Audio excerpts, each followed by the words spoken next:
Good morning, family. So, when I was doing my Bible reading this morning, remember how we talked about Bible reading tips and that I'm doing a thematic reading plan, which I recommend because a lot of times what you do is you'll read like two or three different places in your Bible, and quite often they tie in together, kind of like cross referencing within the Bible. And so I've been reading in Exodus, but then also this morning I was the reading said to read Psalm 105, and it's talking again. Sometimes you can get more details about what went on or more understanding. And here it says, Joseph was used to save Israel. And Joseph has always been one of my favorite Bible stories because if I'm going through hard times, it helps me remember that God's hand is in my life and He sees the big picture and He's going to cause it all to work out for the good of those that love Him, right? And they're called according to His purpose. So even things, bad things are necessary for growth and for accomplishing bigger purposes. Things that hurt, things that don't feel good, unfortunately. If you're always up and always feeling good, then you may not be really growing, putting down roots, or having your faith strengthened. But there's something here that really caught my attention because I've read the account of Exodus many times, and I had never tied it together with this Psalms 105, and where it talks about when Israel also came into Egypt, here in verse 23, and Jacob sojourned in the land of Ham, and it's talking about God here, he, being God, increased his people greatly and made them stronger than their enemies. So remember when the Pharaoh at the time, the first Pharaoh died, and then the other that had known Joseph and favored him, and then the other one came up, and he was scared because the Israelites were really increasing in strength and number.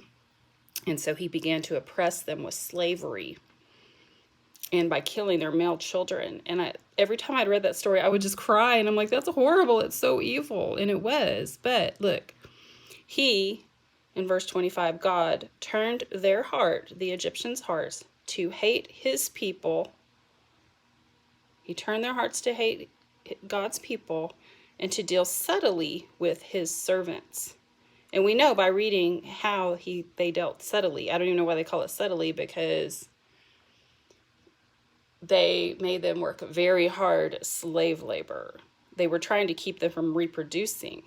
And when God continued to bless them and they continued to reproduce, then they began to kill all the male babies that were born. So anyway, that one right there, he, meaning God, turned their heart to hate his people and to deal subtly with his servants. If God, I didn't realize God is the one that, or I hadn't really thought or meditated on the fact that God is the one that turned the Egyptians' heart to hate his people and to deal with them wrongly. And that made me think about too, that's why I think that Jesus says later, to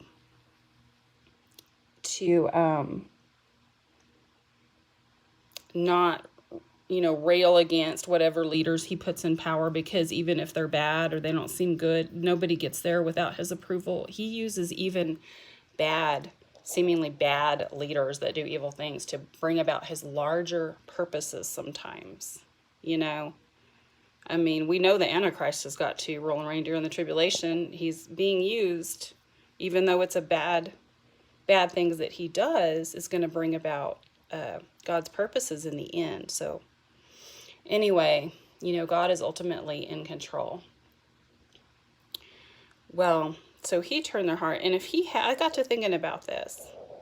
If those Egyptians had not began to mistreat the Israelites, they would have stayed there and flourished and loved it and never come out.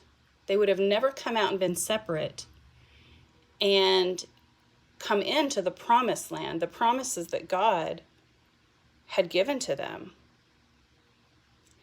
And it was a painful process. And then it reminded me of, contending for the gospel. It looks messy. It looks painful. It is painful. It is messy. but it accomplishes his bigger purpose.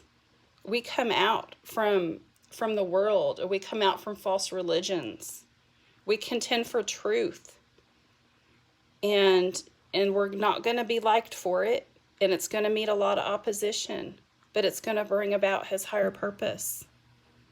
And it's worth fighting for. It's worth contending for. And loving is not enabling and flattering and sweet words.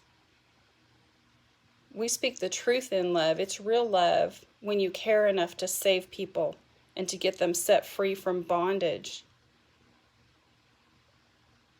And so anyway, I just noticed that. It was kind of like an aha moment for me. And I love you guys. Have a blessed day.